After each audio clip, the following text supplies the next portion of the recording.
It's easy to lose confidence on descents, whether you haven't practiced for a while, like me, or you're a beginner, or recovering from a crash. But what does it take to go from feeling unsafe to being super confident and skilled on downhills? It all has to do with something that has the power to transform your descending.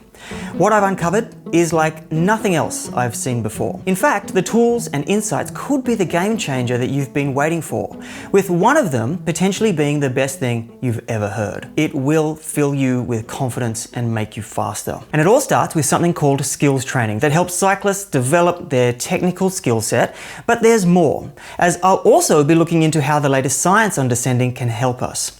And yes, I mean us, because it's my turn to take on a challenge. I'm gonna face my fears and try to go faster downhill than ever before. See, it's been a few years since I've lived near any hills, so I'm a little bit rusty on the downhills and I just need to increase my confidence. So I have just set out a 5-kilometer course that I'm going to time myself on. And then once I've timed myself on that course, I'm gonna see if I can improve, and I'm gonna bring you along for everything that I've learned. My starting point really isn't so bad. I've been riding for over 30 years. I'm just feeling a little rusty in certain areas. And the other thing is habits. I might actually have some bad or dangerous habits that I'm not aware of. So I'm sort of critically analyzing those habits to see if I can improve and get some free speed.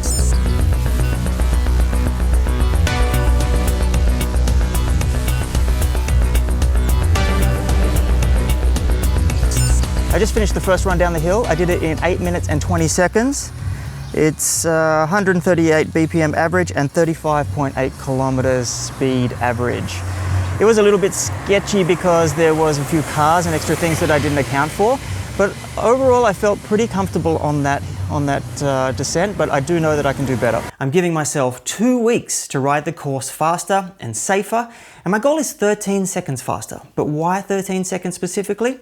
You'll find out later. I've used skill coaching in the past with athletes that were transitioning from road to mountain biking and road to gravel with great success. To guide my progress and stop me focusing on the wrong things, I got on a call with Dylan Cooper, Australia's top cycling skills coach, who's helped hundreds of cyclists improve their bike handling, and the person I trust to guide my athletes. Now, I want to increase my confidence, and for me, I've figured out that that means I want to increase my corner speed and I want to do it safely.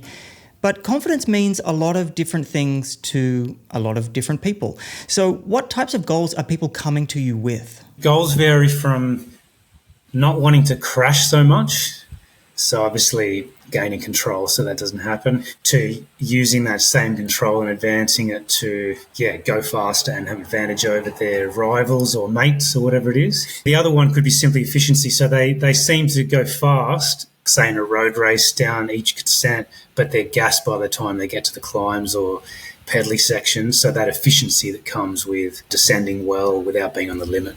If I want to narrow my goals down, I don't want to think about fitness, or I don't want to think about aero positions. Simply, it is about increasing corner speed. What would be the first steps that you would walk me through if I was one of your athletes? I'd usually just start with getting people comfortable with knowing the mechanics of what's going on, rather than just say, lean heaps, get off the brakes. I think it's more about going, okay, when you approach a corner, this is a bit of a sequence. So get into this position. This is where you start looking through. This is where you start your braking and front versus rear. This is where you start leaning. Look at leaning in to aim for the line you want, which is individual and, a lot of variables, and so on and so forth. After my call, Dylan let me into his rider hub that has an entire program to get me descending faster. And I'm focusing on the information and skills that target increased cornering speed. Before I even started the work on the bike, I realized I had no real knowledge about corners. So I turned to the sport that has the highest cornering speed of any land-based vehicle on the planet. And the first thing that stood out is how the drivers use the entire road. To make a left turn, they go all the way to the right of the track and then they swing back left. And geometry tells us that the quickest path between 2 points is a straight line. But what do you do when you can't take the straight line path? For race car drivers, Where they turn is part of a larger strategy based on physics, practice, and a lot of skill. Now, I know riding a corner on a bike is so much different than even a normal car, but F1 circuits contain every kind of corner that you can think of. And racers want to get through those corners fast. The path they use is called the racing line, purely and simply the fastest way through a corner or a set of corners. If you had unlimited grip, you would always hug the inside. You would always go the shortest possible distance, hitting the geometric apex in the process. But the fact is, the tighter the radius or sharpness, the more you have to lean into a corner and the less speed your tires can cope with. Hugging the inside of the corner means you'd have to slow down pretty severely to avoid losing grip and sliding out. Hugging the outside edge might theoretically let you go faster, but you would be going a lot further depending on the width of the road. So the ideal racing line is a combination of both approaches. You can hug the outside of the road on the way in and then turn and clip the racing apex and end up back on the outside edge without losing too much speed. By starting out as far wide as you possibly can, and on a public road that will mean the edge or the center line of the road, and then getting to the inside, that smooth flowing arc, you're minimizing the angle that you are having to take, which means you can carry more speed. Let's watch one example of this. Here we have Tom Pidcock, and you can see he uses this wide apex wide approach. And even by using the term wide apex wide, you start to get a feel for the sequence of events and parts of a corner. And if you remember, this is where Dylan likes to start his riders out. So we will be doing the same. Let's break down a basic turn. A basic turn is made up of three parts: the entrance, the apex, and the exit. The turning point is where you counter steer, and this is where the bike is leaned into the corner. The apex is the point where a bicycle passes nearest to the inner side of a corner. And finally, the exit point, the point at which a corner is exited. The bike is straightened up and turning is practically finished, and you can start pedaling again. These are essential steps for cornering that I've started to practice in various situations, such as while driving, pushing my shopping trolley, and even walking into my bedroom. But before we move on from basic cornering theory, in real life, corners aren't so straightforward. Firstly, we're on a road, not a racetrack, so you can't take up the whole road. Then there's things like camber, an overlooked aspect of understanding roads that can significantly increase your chances of crashing if misunderstood. Another important factor, less obvious, is the road quality. Is it rough and grippy, or is it smooth, too smooth and slippery? Are there potholes, oil stains, or patches of debris? Oil puddles at the corner entrance and a pothole at the exit effectively make the corner tighter. This is why I've started relearning how to scan the road in front of me, especially before corners. So looking 25 to 50 meters in front of me, because I've come to realize that fundamentally descending, well, it seems to be about information processing and decision making. And the main decision you need to make over and over again is, what type of corner is this, in order to choose the appropriate speed, turning point, and apex. Starting with the question, can I see the exit? This will tell you how sharp the corner is and the corner's radius. If you can see the exit, then you can focus on the apex you want to hit and then move your focus to the exit point.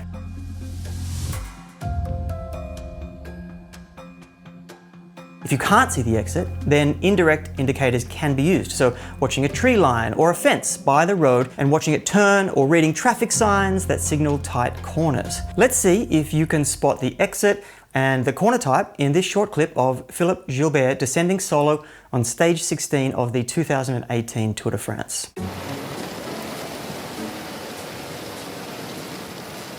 If I stop here, can you see the exit? No.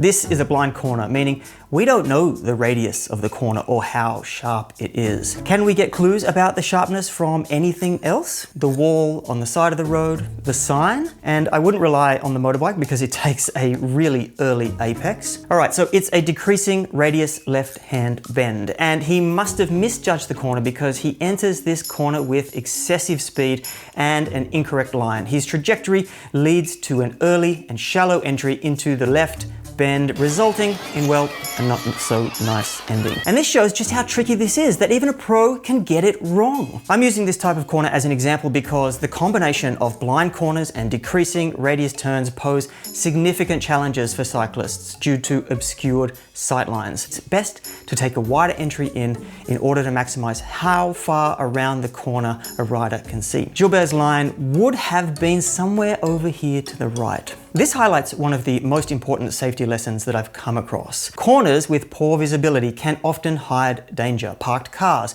or debris right behind the last visible point. So the rule that I have now is never ride faster than I can see. But again, corners don't sit in isolation. We need to link them together. So is there an optimal way to do this? And this is important to note. Optimal cornering lines only exist if you're riding alone, or in rare cases, if you're leading out a very strung out field. But like most things in cycling science, I'm afraid there is no evidence that can support a single strategy consistently across every possible condition.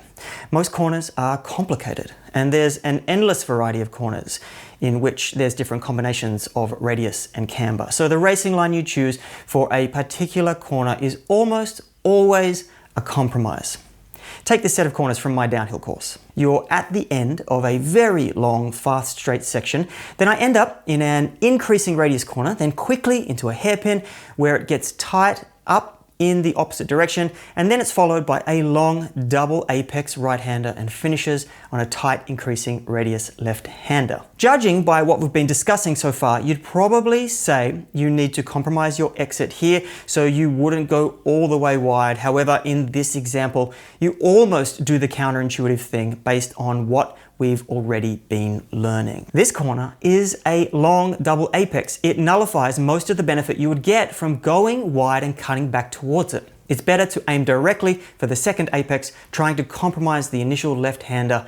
You're wasting time, you're wasting distance. And let's take a look at it in real life. Not only do I have to compromise racing lines for the sequence of corners, but I have to factor in everything else going on.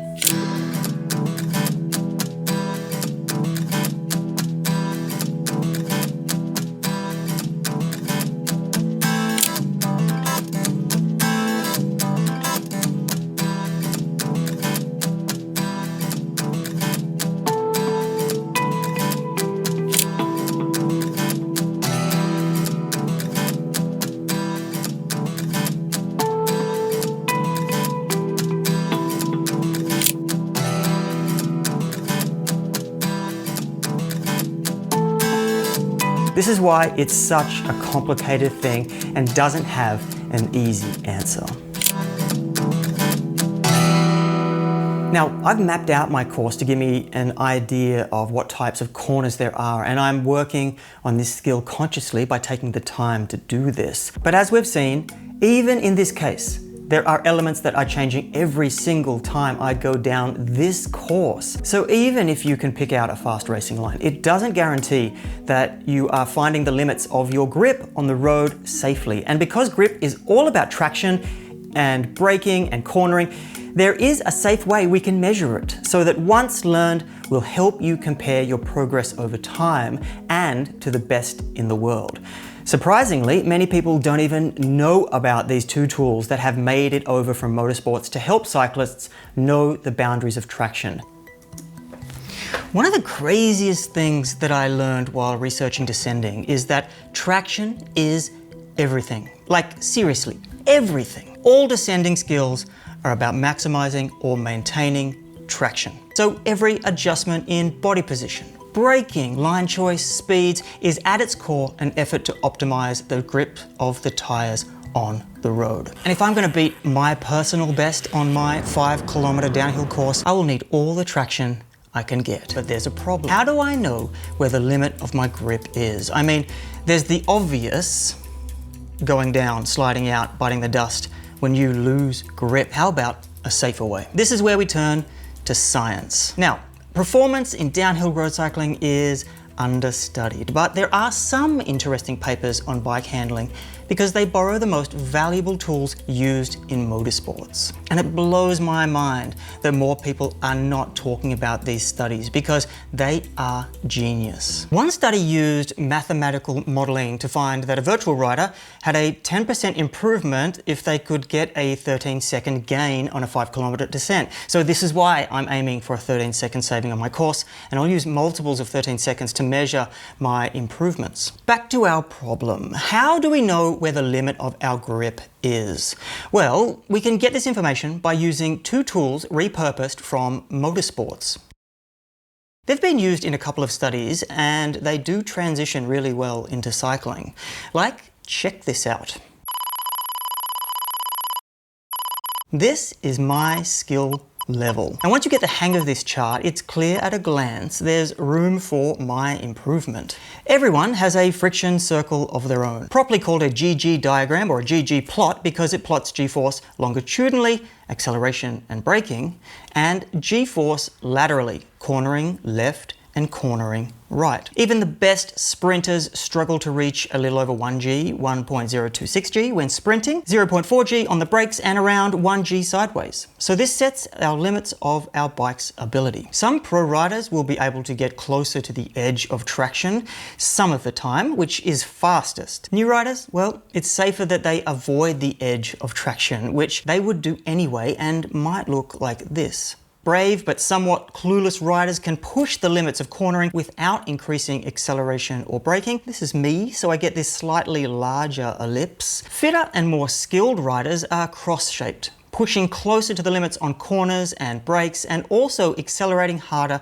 out of corners. But they're using the less advanced mantra of one form of acceleration at a time, or slow in, fast out. But holding the edge of the traction in transition by braking and cornering at the same time, resulting in a shape that looks like butterfly wings or a big pair of earlobes, that's what separates a hero from a legend.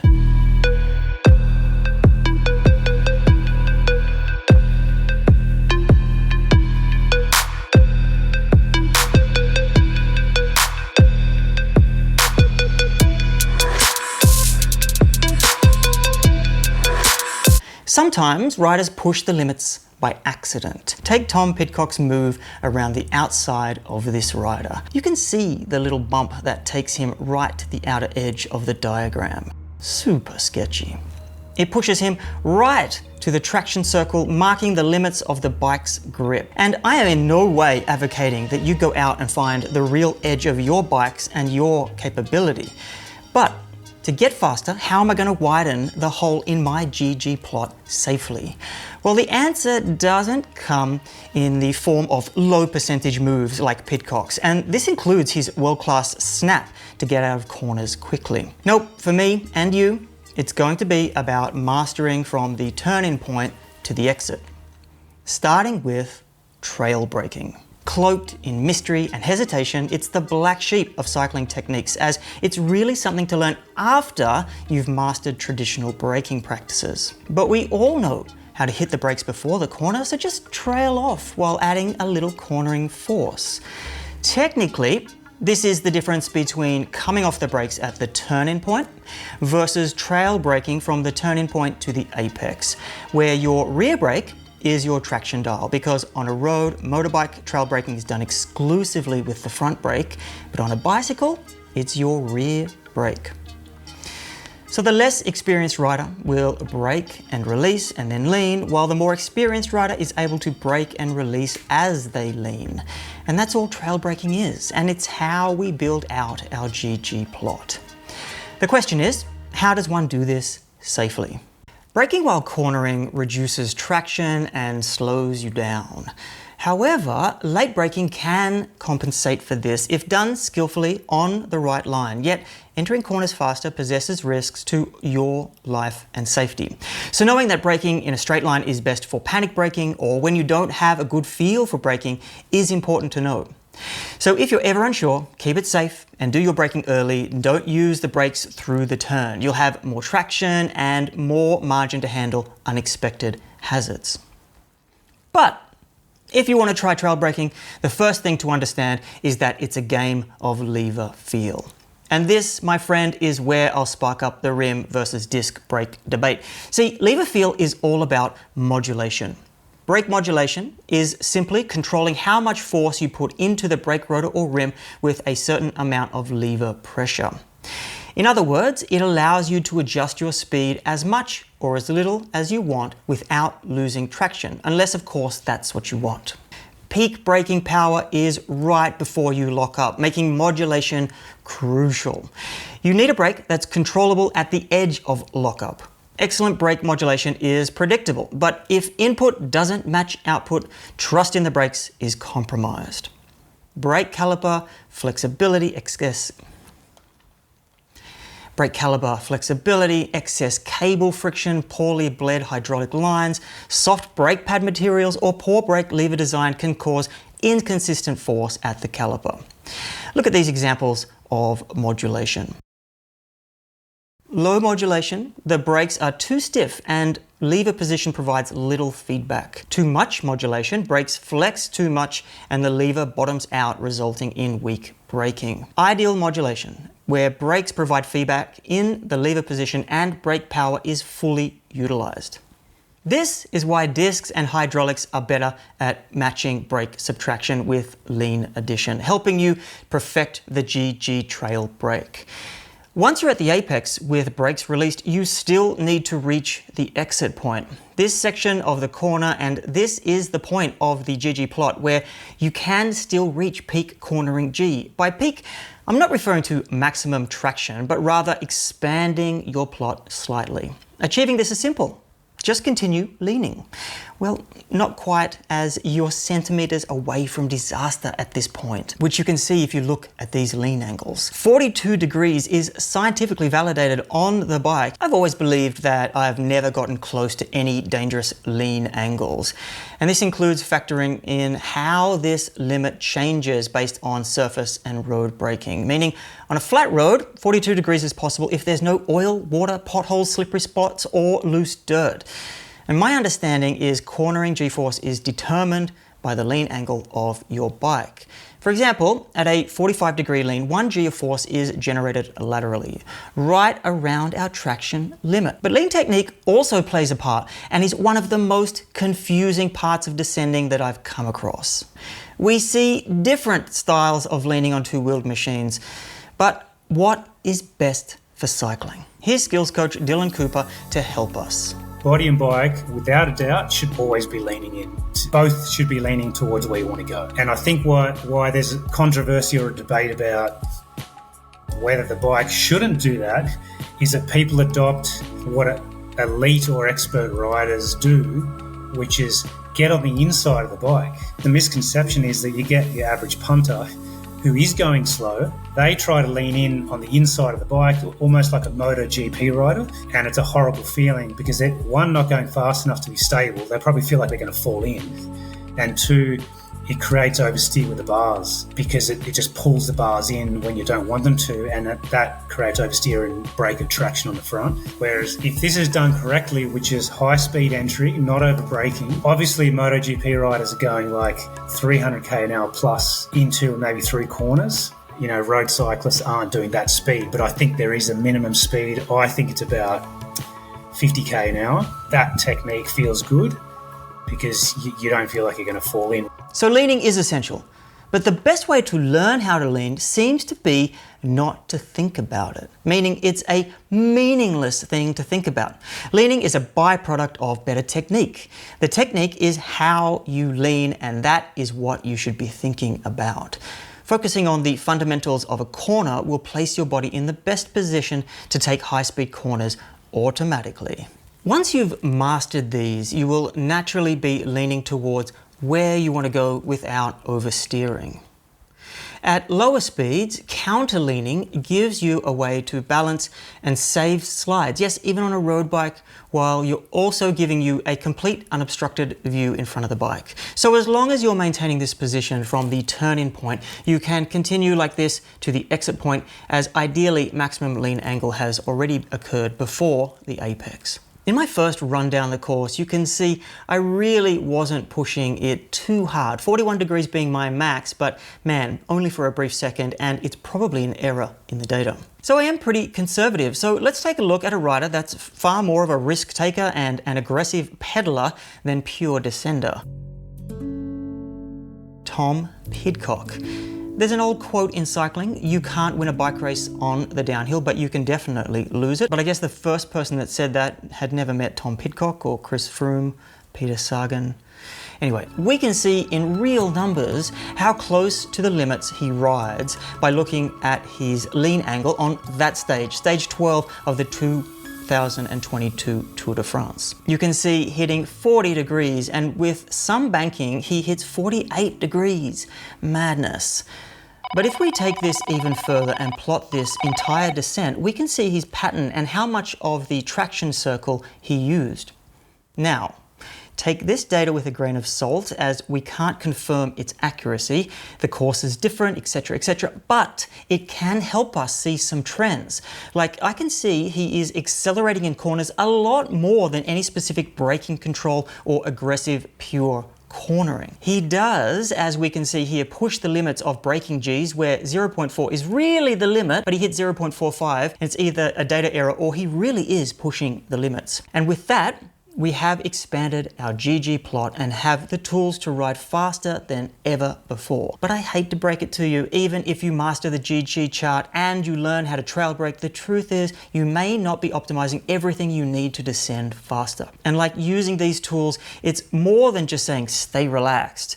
There is a better way. Over the past 2 weeks, I've been learning and discovering unconventional descending tips that I really wish I'd known sooner, because applying these tips and techniques, you'll be able to descend with greater confidence, control, and speed. Now, I'll share a few more tips and put everything together for the final run, and we'll start with 2 critical things to cover before getting on the bike. Not getting these right can really cost you confidence in yourself and your equipment. Let's begin by ensuring our bike is set up correctly for optimal performance and safety. And if we power through bike setup as fast as possible, we can get onto the really interesting stuff. Bike setup is really more of a safety check and tweaking the bike for personal preferences than straight up, you should do this advice. I'm following some recommendations that target the most impactful places where things can go wrong. Things like the handlebar and stem. Boring. I know it's not sexy, but it's critical. So check to make sure the bolts are tight and everything's aligned properly. And then the all-important brake check. Making sure brakes are in working order with pads okay, properly aligned, calipers, and preferred brake feel. And then comes tires and tire pressure. Really beyond this video, but there are 7 factors to consider.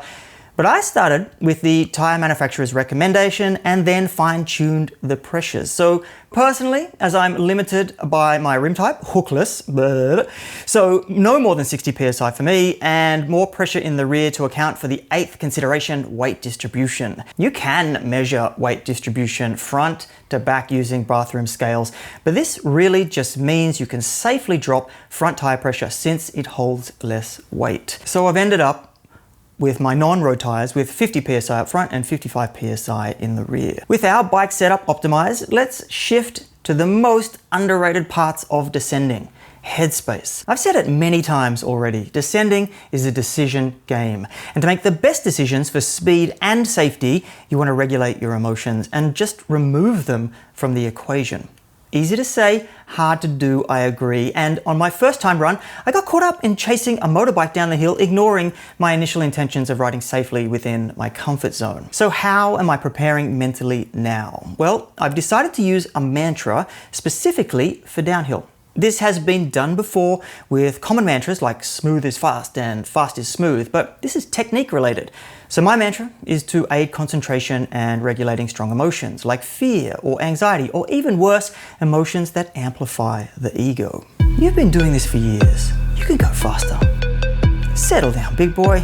You're not racing.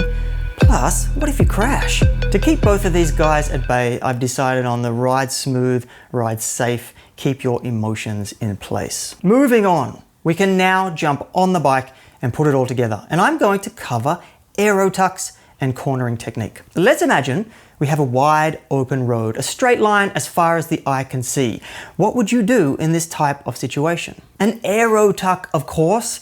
Something that if you get right, it's like free speed. And there's one position in particular that's been shown to be both safe and fast. Let me explain. Aerotucks are a controversial part of descending. They have changed over the years, as you can see here. What's cool for us is that these positions were studied by a team of researchers from the Netherlands and Belgium. And I'm curious if you can pick the top 3 fastest positions. I certainly got it wrong when I guessed, so why don't you give it a go? All right, how'd you go? Here are the top 3 positions ranked from fastest to slowest. Notice anything? The Froome dog position is missing. I was surprised by this. And for me, the fact that the Froome dog was slower than the back down position is encouraging, because all top 2 positions were banned in 2021 by the cycling governing body UCI. This may not greatly impact us non-professionals, but I'll be doing all I can to avoid these positions, and here's why. A different study found that the risks extend beyond control issues and hamper your ability to brake safely.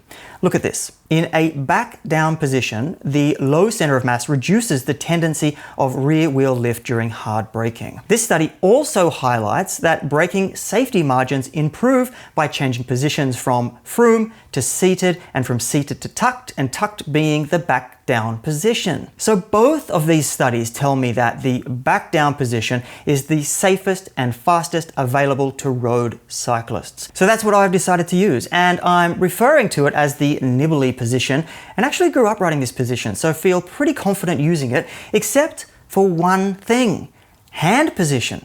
In my younger days, I would hold the bars near the stem, which I'm a little reluctant to do now. But as you can see here, placing hands on the top of the bars offers an aerodynamic advantage over hands in the drops. It saves 5.4 seconds over a 5-kilometer distance compared to the bars and holding in the drops. So I've reconsidered this, and in long, wide open straights, I'll switch my hand position along with tucking in my elbows and legs. Then after a straight, let's imagine it's time to corner, which brings us to something that I'd never thought about in my 30+ years of riding. But I can honestly say that learning this has transformed my cornering. Without this, I'd have no clear way of finding my potential on descents. The big revelation? I've learned that everyone's eyes contain one flaw that can set us up for failure when descending. Human eyes cannot track scenery in motion. What does this mean? When you're looking at something that's moving quickly, your eyes can't keep up with all the details. You might have experienced this when you're looking at the view outside a car window. It's like trying to read a book while someone is flipping the pages really fast. Your eyes need a little bit of time to focus on what they're seeing, so when things are moving too quickly, everything just looks blurry. In a corner, this means you won't be able to separate parts of a corner and watch out for danger. But there is a little trick we can do to avoid blurry vision at higher speeds, and I'll reveal this in just a moment as it fits neatly into the sequence of actions required to negotiate a corner. The 5 steps to riding a successful and efficient corner are prepare, brake, adjust, turn, and maintain. To run through these steps, let's follow 2 pro cyclists taking a corner, Tom Pidcock and Nielsen Paulus, where we can observe one following these steps and the other one, well, not following the steps. We catch them on a short straight where they're both in an aero position, the UCI legal back down position, with their knees in and hands on the drops, and for Paulus, and on the hoods for Pidcock. Now, watch as they approach the corner. Hopefully they are judging the corner radius and camber from this early stage. I'm guessing they are, because as you can see, they're dropping their heads and keeping them vertical, even while they're in their aero tuck. This is all part of the first step. So as you approach the turn, you look through to the apex and you keep your head level and you start to prepare for the turn. Adjust your body, you point your inside shoulder and belly button towards the exit of the turn, and start shifting your weight down and forward, keeping both your elbows bent and hands in the front of the drops and fingers on the brake levers. Ideally, this is where you are picking braking, turn in, apex and exit points, all at least the ones you can see. And this is where the trick for the eyes comes in. You focus your vision on each point as you approach it, going from one to the other, rather than trying to look at all of them at once. And you can see them both preparing for the corner, and they get out of the aero tuck and sit up, and they use their body for air braking. And this even looks like Lawless is using his legs as a sort of spoiler to slow down. It's somewhere here that the braking point starts, and it's at this point, from here to the turn-in point, you make your decision about braking.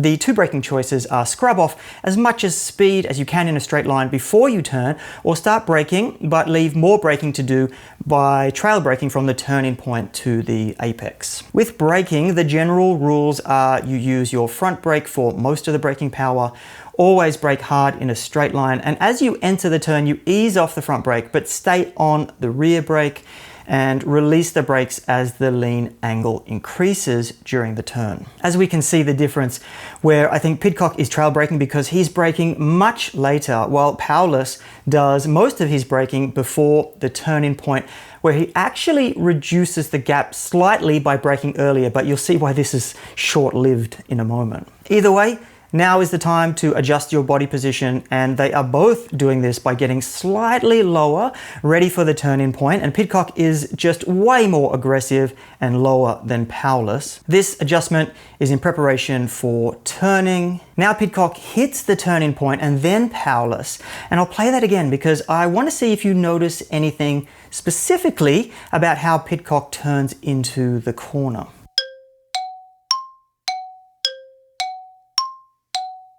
It's subtle, so let me play it again and then watch Powerless not do it. Any idea?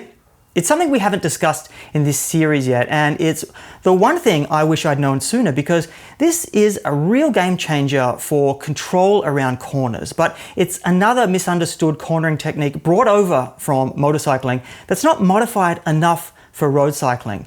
Let me explain what I mean.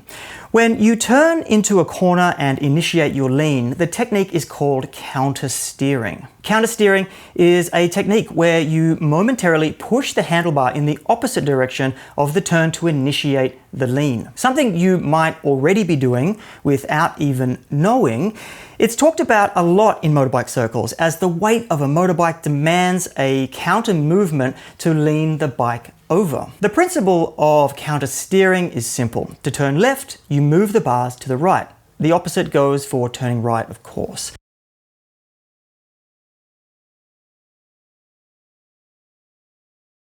And on the bike, I'm thinking about it in different ways, because it's all driven by the relationship between your outside foot and your inside hand. And I figured out that if I can manage these two interface points on the bike, then everything else, like lean angle, steering, it kind of all just falls away. We can't see what the left hand is doing in both of these riders, but you can see Pidcock move right before he moves left. And to initiate this, the inside hand is weighted where pressure is applied forward into the front of the drop bar. And we can see the outside leg of both riders though. First we see Pidcock press his weight down on the outside pedal. He even gets it down by pedaling backwards to make sure it's done before the turn-in point.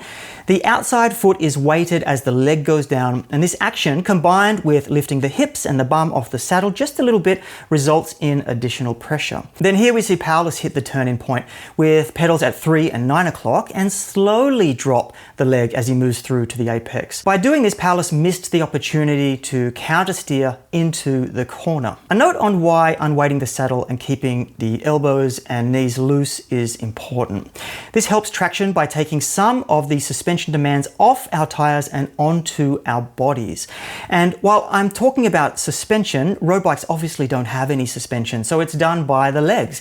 Again, not by standing up, by just taking the weight off the pelvic bones is adequate enough. For rougher roads, enough clearance must be used so the saddle carries no weight at all, and this will help keep your vision from becoming even more blurred and keep a uniform load on the tires. By now, you are set in your position and you can't change until you hit the exit point, so it's all about maintaining speed and moving through the apex, and most importantly, trusting the technique. So they focus on where they want to go, not the obstacles. They keep their waists bent, distribute your weight evenly, keep elbows elbows bent, your hands in the drops.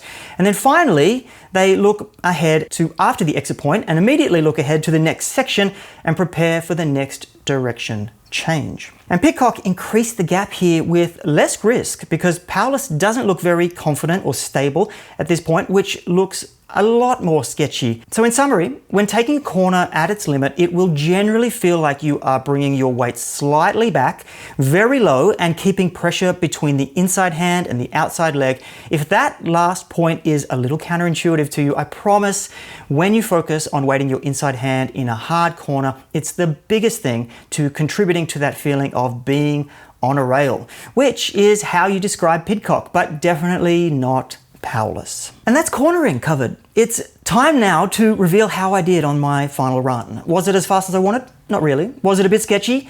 Yes, absolutely. Did I feel safe on the run? Actually, yes, I did. And did I beat my time of 13 seconds? Let's take a look and see. Actually, before I reveal it to you, I just want to hit you with one more thing, because once the ride is done, you've wasted your time if you don't try some of these tips and then observe and analyze yourself to get better. I have a series of questions that help evaluate any descent and give you ideas of where to improve. After going through these, you'll be able to pinpoint what to work on next. For example, if countersteering and leaning the bike was too easy, then a later turning point can be chosen, resulting in a later apex, allowing a corner to be passed at a greater speed with the same maximal bicycle lean angle. So now it's time to reveal the results. Coming up to the last few corners now. Go through the dry patch. Wide, wide, wide. Set up, set up, set up. Full braking. Let the brakes off. Run it round. Same again. Same again. Down to the last quarter. And we're home. And the answer is yes, I beat my time, and by a lot. The first time run was 8:09 and the final run was 6:49. 1 minute and 20 seconds faster. And more than anything, this really tells me that the test itself is more flawed than anything. I mean, I don't think it was the best run I've ever done. I do think I can go much faster. But this really helps me bring up some critical points about descending I haven't discussed yet. The fact that this is a public road with all of the obstacles, the dogs, the surface variations, and the overall uncertainty that comes with descending on everyday roads, you'll never get a clean run anywhere. Which leads me to my final point. This is a process. I am certainly not the world's best descender, but I'm getting better and I'm more confident with each run I do. So like a lot of things in cycling, no amount of theory will ever be as useful as just getting the reps in. I encourage you to practice these techniques in a safe environment and gradually build up your skills and confidence.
Woohoo! Dog got out in the way there. All right, just pedaling gently, chest down. Hit the apex, keep rolling. Next, gentle tuck, elbows in.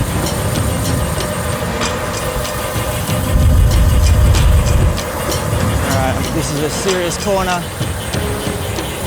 Not as serious as I thought. Opens up. Okay, on the pedals again, get into a tuck here.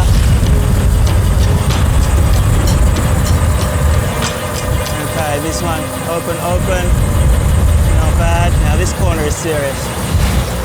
Okay, setup. Off the brakes, let it run. Bit of a sprint. Same here. Now this bit is a bit sketchy.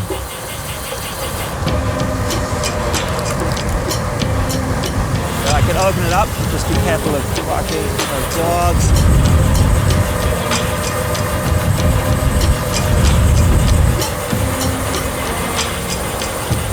Alright.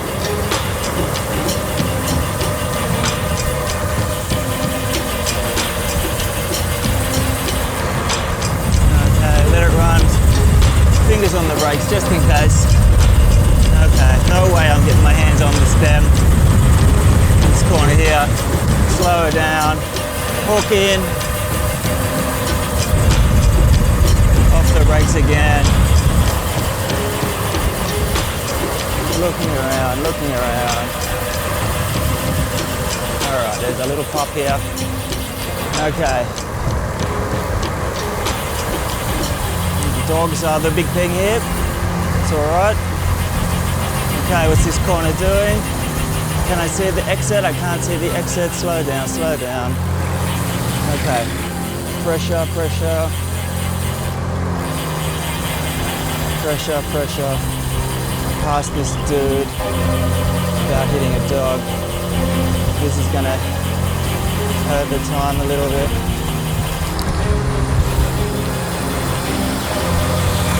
Okay. Just erase me a little bit.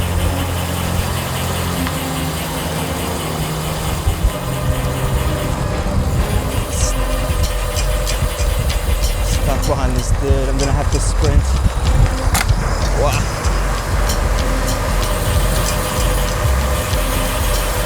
Dogs, man, why are there so many dogs today? This might hamper me. Alright, now, this is the corner. Okay. Cut this a little bit open.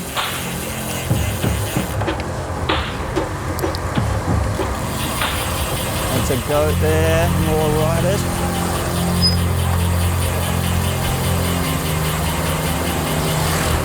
And water on the track. I'm full brakes at the moment. Sort of hindering me. Okay, let's clean the landslide up. He's just cruising, not even got his hand in there. Okay, I'm slightly wet. I'm gonna go straight around these guys. Okay, slight aero tuck.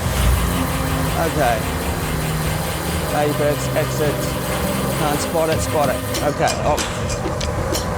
Set up again, hook in.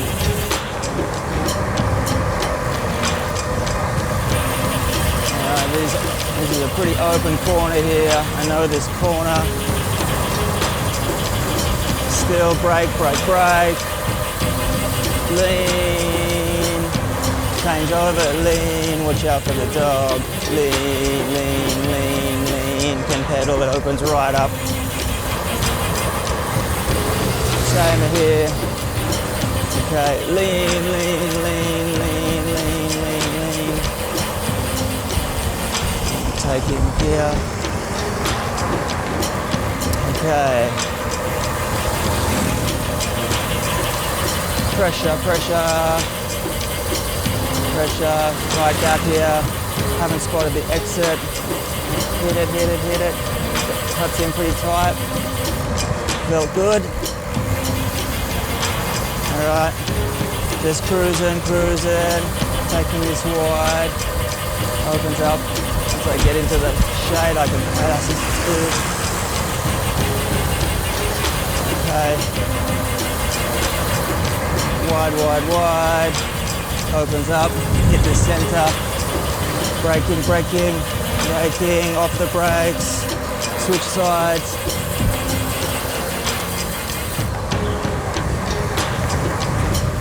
Okay, hook in, hook in.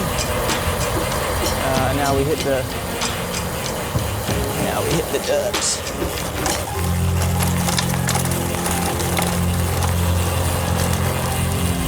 A bit of speed through the dirt. go wide here up this bump. Couldn't see the corner. Okay, same again. Look through the corner. Coming up to the last few corners now. Go through the dry patch. Wide, wide, wide. Set up, set up, set up. Full braking. Let the brakes off. Run it round. Same again. Same again. Down to the last quarter. And we're home.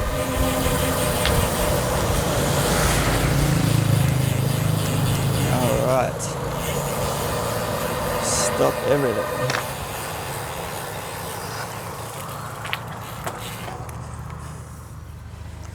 Stop.